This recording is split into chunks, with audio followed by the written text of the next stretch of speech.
اور جو مال آیا ہے وہ بھی ان میں تقسیم کر دیں، اس لیے کہ ہمیں تو بس اتنا پتہ ہے کہ یہ آپ کے غلام ہیں، آپ کے نوکر ہیں، ہمیں اس سے زیادہ کسی چیز کے کوئی غرض ہے، بس آپ کے غلام ہے، بات ختم ہو گئی۔ حضور خاموش ہو گئے۔ صحابہ کہتے ہیں دیر کے بعد ہم نے کہا فیصلہ ہونا چاہیے، فیصلہ پتہ کیا ہوا؟ حضور نے ہاتھ اٹھائے، کہا اے اللہ میرے مدینے والوں پہ رحم فرما، اے اللہ میرے انصار پہ رحم فرما، اللہ ان کے جذبے قبول فرما۔ بھائی اظہار والی زندگی، وہ کیا بات ہوئی کہ میں نے بڑی قربانی دی ہے؟ اور جب تک تو قربانی نہیں دیتا تو قدر والا نہیں ہوتا۔ جو چیز قربانی سے حاصل ہوتی ہے اس کی قدر ہوتی ہے، جو چیز مفت میں آ جاتی ہے اس کی کوئی قدر نہیں ہوتی، کوئی قدر نہیں۔ میں اکثر سوچتا ہوں کہ حضرت خواجہ اجمیری کے خلیفے اجمیر میں بھی تو ہونے چاہیے تھے نا، لیکن ان کے خلیفے اجمیر میں نہیں ہوئے، دلی میں ہوئے۔ تو میں سوچتا ہوں دلی والوں کے خلیفے دلی میں ہونے چاہیے، لیکن دلی میں نہیں ہوئے، پاک پتن میں ہوئے۔ تو پاک پتن والوں کے یہاں ہو جاتے، وہ اس لیے کہ قربانی جو دیتا ہے نا، جو دور سے چل کے آتا ہے وہ قربانی کرتا ہے، قربانی دیتا ہے، اس کو قدر زیادہ ہوتی ہے۔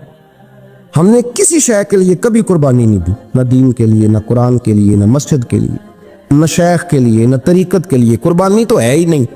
تو جو شے مفت ملتی ہے اس کا نہ مزہ آتا ہے نہ قدر ہوتی۔ جو چیز قربانی کر کے لیتے ہو نا، قربانی کر کے، اس کی قدر ہوتی ہے۔ کسی لیے کہا تھا کسی درویش نے، اس نے کہا تھا قدر نبی دا ایک کی جانن دنیا دار کمینے، قدر نبی دا جانن والے سو گئے وچ مدینے۔ ان سے پوچھو نا، ان سے پوچھو ان حضرات کو کتنی قدر تھی۔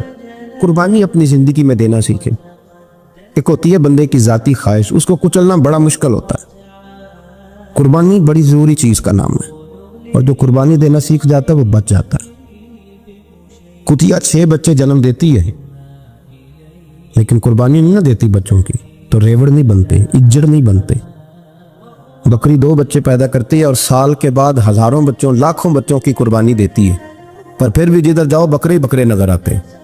جو قربانی دینا سیکھ جاتا ہے نا، یزید نے کوئی قربانی نہیں دی، اس لیے کوئی شخص بھی کھڑا ہو کے نہیں کہتا، حالانکہ 14-15 بیٹے تھے یزید کے، کوئی بھی کھڑا ہو کے نہیں کہتا میں اس کی نسل میں سے ہوں۔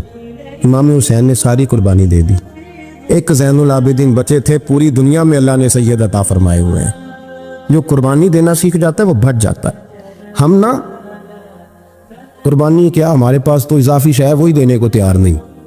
جب آپ تیار ہی نہیں تو سودا ہی نہیں کر، آپ نکلے ہی نہیں میدان میں، تو حاصل کیسے ہو؟ حصول تو تب ہوگا نا جب آپ کوئی انویسٹمنٹ کریں گے۔ تو آپ انویسٹ ہی نہیں کر رہے تو بھائی آپ نے پودا ہی نہیں لگایا تو پھل کیسے ملے؟ قربانی نہیں دی تو وہ درجہ کیسے ملے؟ اس کے لیے تو قربانی ضروری ہے۔ اب تمام صحابہ کی زندگی پڑھ لیں، حضرت ابو بکر سے لے کر حضرت بلال تک، یہ سارے قربانی والے ہیں۔ آپ تمام اولیاء کی صفت پڑھ لیں، حضرت غوث اعظم، جیلانی، داتا علی اجویری، خواجہ معین الدین، یہ سب قربانی والے لوگ ہیں۔ قربانی دیتے رہے تو بچے ہوئے ہیں۔ ان کے جو ساتھ تھے وہ بھی قربانیوں والے تھے۔ قربانی حصہ ہے طریقت کا، قربانی ضروری ہے۔ اور ہمارے صوفیاء تو کہتے ہیں جس شخص نے تصوف میں آ کے قربانی نہیں دی، بزرگوں کے پاس ایک شخص آیا، غالباً خواجہ نظام الدین محبوب الہی کی بات ہے، میرے ذہن میں نام پورا نہیں سما رہا، تو ایک مرید نے آ کے کہا حضور زکوٰۃ کتنی دینی ہے؟ فرمایا 2.5%۔ تھوڑی دیر کے بعد حضرت نصیر الدین چراغ دہلوی آ گئے، کہا حضور اللہ کے راستے میں کتنے دینے ہیں؟ فرمایا 50%۔ ایک ساتھی قریب بیٹھا تھا، اس نے کہا پہلے کے لیے 2.5% کا فتویٰ تھا، اس کو کہہ دیا آدھے دے دے۔ چند منٹ گزرے تو حضرت امیر خسرو بھی آ گئے، کہا حضور زکوٰۃ کتنی دینی ہے؟ فرمایا جو ہے سارا ہی لے آ، تیری 100% ہے۔ تو وہ ساتھی جو قریب بیٹھے تھے اس نے کہا بابا فتوے علیحدہ ہیں۔ فرمایا فتویٰ ایک ہی ہے، بندے علیحدہ ہے، فتویٰ ایک ہی ہے، مجھے پتہ ہے کون کتنے دے سکتا ہے، وہ جس کو میں نے 2.5% کہا ہے وہ بھی جا کے حساب کتاب کرے گا، اس نے 2.5 بھی پورا نہیں دینا۔ فرمایا جس امیر خسرو کو میں نے کہا نا سارا لے آ، اس کا دل کرے گا میں اپنا مکان بھی توڑ کے لے آؤں۔ میں نے فتویٰ ایک ہے، بندہ دیکھ کے بات کی ہے۔ بھائی قربانی نہیں ہے، اظہار ہی نہیں ہے، جذبہ ہی نہیں ہے، ہمارا مزاج ہی نہیں ہے۔ لیکن نا یہ اب ایک تو شریعت کی قربانی ہے نا، یہ تو اس پہ بھی لوگ بڑا سوچیں گے، اس پہ بھی لوگ بڑا سوچیں گے، فتوے پوچھتے پھریں گے کہ جی میرے اوپر تو ابھی میں نے تو 15.5 لاکھ قرضہ دینا، دوں کہ نہ دوں، کون سی دوں؟ فتوے پوچھیں گے، دینے کی دفعہ فتوے پوچھیں گے اور لینے کی دفعہ چھوٹی جو آتا ہے آنے دو۔ کبھی لینے کی دفعہ بھی فتویٰ پوچھنا صاحب کہ یہ مجھے اتنا مال آ رہا لے لوں کہ نہ لوں، وہ لے لیا، قابو کر لیا، جب دینے کی باری آئی تو فتویٰ احصار کرے، اور احصار صفت ہے مسلمان کی، یہ احصار کرنے لگتا ہے تو بچنے لگ جاتا ہے، اس کا فائدہ ہونے لگ جاتا ہے، قربانی دینے لگ جاتا ہے تو بچ جاتا ہے۔ کسی نے کہا تھا سن اے مسلمان، یہ نقطہ فیض قرآنی میں ہے، عظمت و اسلام اور مسلم صرف قربانی میں ہے، اگر تو جینا چاہتا ہے تو قربان ہو۔ حضرت سیدنا ابو بکر صدیق فرماتے ہیں میں حضور کے سامنے بیٹھا، ایک شخص آیا، اس نے آ کر کے کہا یا رسول اللہ صلی اللہ تعالیٰ علیہ وآلہ وسلم، یہ میرے ہاتھ کے اندر خنجر ہے، میں قتل کر کے آیا ہوں۔ قاتل کھڑا ہوا، ایک طرف قرآن مجید کا حکم ہے کہ جس نے ایک آدمی کو قتل کیا پوری انسانیت کو قتل کیا، حضور یہ خنجر ہے، قتل کر کے آیا ہوں۔ میرے مصطفیٰ نے فرمایا کس کو قتل کیا؟ عرض کی حضور سگی بہن کو مارا ہے، سگی بہن تھی، میں نے قتل کر دی۔ میرے نبی پاک صلی اللہ علیہ وسلم نے فرمایا کیوں مارا؟ پیار نہیں تھا؟ کہا محبوبہ بہن سے کس کو پیار نہیں ہوتا، بڑا پیار تھا، پر مارا کیوں؟ تو صحابی رونے لگے، کہنے لگے محبوبہ میں بڑا پیار کرتا تھا، پر وہ کافرہ تھی، مشرکہ تھی، بڑا پیار کرتا تھا، جب بھی اس کے پاس جاتا وہ آپ کے بارے میں بات چھیڑ دیتی، میں اس کو کہتا سارا کچھ کر لے میرے نبی کے بارے میں بات نہ کر دو، میں ہر شے سہ لیتا، پر مصطفیٰ کریم کی ذات کے بارے میں کوئی بات برداشت کرنے کی طاقت نہیں رکھتا، یہ والا جملہ نہ کہنا۔ میں اس کو روکتا، منع کرتا، وہ باز نہ آتی۔ کہتے ہیں آج اس نے اتنی سخت بات کی کہ میں اس کا گلا کاٹ آیا ہوں، قتل کر دیا ہے۔ حضور میرے لیے حکم کیا ہے؟ تو نبی پاک نے فرمایا جا، تیرے اوپر کوئی سزا نہیں، تو نے جو کیا ہے اچھا ہی کیا ہے، نہیں اچھا کر ڈالا ہے جو تو نے کیا ہے۔ ایک صحابی نابینا تھے، آنکھوں سے نظر نہیں آتا تھا، رشتہ کوئی نہیں دیتا تھا، معذور آدمی تھے، نکاح ہوا، شادی ہوئی، 2 بیٹے دیے اللہ، گھر بس گیا، بیوی کپڑے دھو کے دیتی، خدمت کرتی، روٹی پکا کے دیتی، بچے بڑے حسین تھے، اور وہ صحابی خود فرماتے ہیں، نابینا صحابی کہتے ہیں موتیوں کی طرح کے میرے بچے، جو بھی آتا آ کے کہتا تیرے موتیوں کی طرح کے لال ہیں۔ لیکن آپ فرماتے ہیں ایک صبح اعلان ہو گیا، مدینے میں شور ہو گیا، کچھ نابینا صحابی کی بیوی قتل ہو گئی، کسی نے خنجر کے دبایا، مر گئی ہے۔ کہتے ہیں اس کے لواحقین اکٹھے ہوئے، در رسالت امام پہ آئے، آگے کہنے لگے حضور ہمارا قاتل ڈھونڈ کے دیں، ہماری بیٹی کو کس نے مارا؟ میرے رسول پاک نے مجمع پہ نظر ڈالی، فرمایا بھائی مجھے کہنے کی ضرورت نہ پڑے، اگر قاتل موجود ہے تو خود اٹھ جائے، خود اٹھے۔ وہ نبینا صحابی بیچ میں سے اٹھ کے کھڑے ہو گئے، کہنے لگے سوڑیاں قاتل کوئی باہر نہیں، میں خود قاتل ہوں، میں نے مارا ہے، میں قاتل ہوں، میں نے مارا ہے۔ مصطفیٰ کریم سید عالم صلی اللہ علیہ وسلم نے فرمایا تجھے تو اس کی بڑی ضرورت تھی، بڑی حاجت تھی، تیری بیوی تھی، تیرا گھر سنبھالتی تھی، تیرے بچے تھے۔ صحابی عرض کرنے لگے حضور سارا کچھ ٹھیک تھا، پر وہ آپ کی بے ادب تھی، حضور اس کے آنے سے میرا گھر بس گیا، روٹی پکنے لگی، کپڑے ملنے لگے، اولاد ہونے لگی، میں دنیا پہ آ گیا، لیکن محبوبہ میں نے وہ سکھ کیا کرنے ہیں جو تیری بے ادبی پر تعمیر کیے جائیں۔ یا رسول اللہ مجھے کیا حاجت اس چیز کی، اس میں آپ کا پیار ہی نہ ہو، یا رسول اللہ آپ کی محبت ہی نہ، حضور میں نے قتل کر ڈالا ہے، مجھے بیوی نہیں چاہیے، مجھے وہ والی چاہیے جس کی زبان پر رسول اللہ کے نام کے ترانے ہو، جو حضور کی محفل عام کرنے والی ہو، نعت پڑھنے والی ہو، جو نبی پاک علیہ السلام کی ازواج کا، اولاد کا، بیٹیوں کا ذکر کرنے والی۔ مجھے وہ بیوی نہیں چاہیے جو بیوی بے ادبی کرے۔ میرے نبی پاک صلی اللہ علیہ وسلم نے محلے داروں سے پوچھا، فرمایا بات اس کی ٹھیک ہے؟ کہا حضور واقعی بے ادب تھی۔ نبی پاک نے فرمایا اٹھو پھر چلے جاؤ، اس نے انسان نہیں مارا، اس نے گستاخ رسول کو مارا ہے، اس نے ایک گستاخ رسول کو مارا ہے۔ بھائی یاد رکھے نبی پاک کا پیار ایمان کا حصہ ہے، اس میں کوئی کمپرومائز نہیں۔ حضرت ابو عبادہ بن جراح نے میدان کے اندر اپنے باپ کو قتل کیا، باپ کو مارا۔ حضور سید عالم صلی اللہ علیہ وسلم نے کہا ابو عبادہ تو نے باپ ہی مار دیا ہے؟ کہا حضور باپ نہیں چاہیے، رسول اللہ کا وفادار چاہیے، حضور وفادار چاہیے۔ نبی پاک صلی اللہ تعالیٰ علیہ وآلہ وسلم کی محبت اصل دین ہے، اصل دین۔ صحابہ کرام نے ہر چیز سے بڑھ کر رسول پاک سے پیار کیا، ہر چیز سے بڑھ کر، بھلا دی دنیا ساری انہوں نے، لیکن رسول پاک سید عالم صلی اللہ علیہ وسلم کا پیار انہوں نے اپنے دل سے نہیں بلایا، اپنی اولادیں لا کے حضور کی خدمت میں پیش کر دی، اپنے بچے لا کر پیش کر۔ حضرت عائشہ صدیقہ رضی اللہ تعالیٰ عنہ فرماتی ہیں ساری زندگی ابو بکر صدیق نے ڈانٹا نہیں، میرا باپ رفیق تھا، شفیق تھا، مہربان تھے، کوئی کبھی انہوں نے سخت گھورا بھی نہیں ہماری طرف۔ لیکن کہتے ہیں ایک دن میں حضور کے ساتھ گفتگو کر رہی تھی، بچی تھی، میری آواز ذرا بلند ہوئی تو کہتے ہیں جناب ابو بکر صدیق رضی اللہ تعالیٰ عنہ باہر سے دوڑے آئے، اندر آئے، حضرت ابو بکر نے تھپڑ اٹھایا، میرے منہ پہ مارنے لگے، حضور آگے بڑے بچایا۔ میں نے کہا ابا جی آپ نے تو گھورا بھی کبھی نہیں، یہ کیا ہوا؟ حضرت جناب عائشہ صدیقہ کہتے ہیں ابو بکر صدیق رو پڑے، کہنے لگے عائشہ میرے اوپر سے پہاڑ بھی گزر جائیں تو مجھے تکلیف نہیں ہوتی، اور میرے مصطفیٰ کے سامنے کوئی اونچا بولے بھی تو میرا دل ٹوٹ جاتا ہے.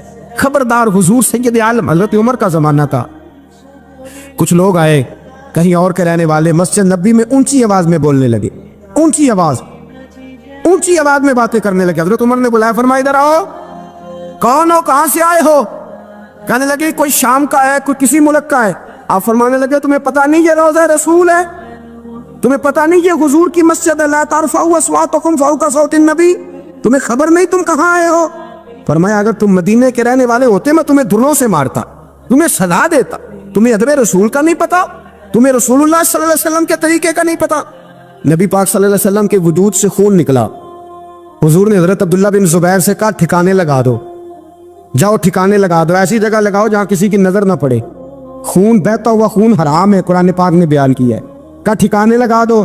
حضرت عبداللہ بن زبیر باہر نکلے اور حضور کا جو خون تھا وہ پی گئے. حضور نے کہا تھا پی لینا, کیا کہا تھا؟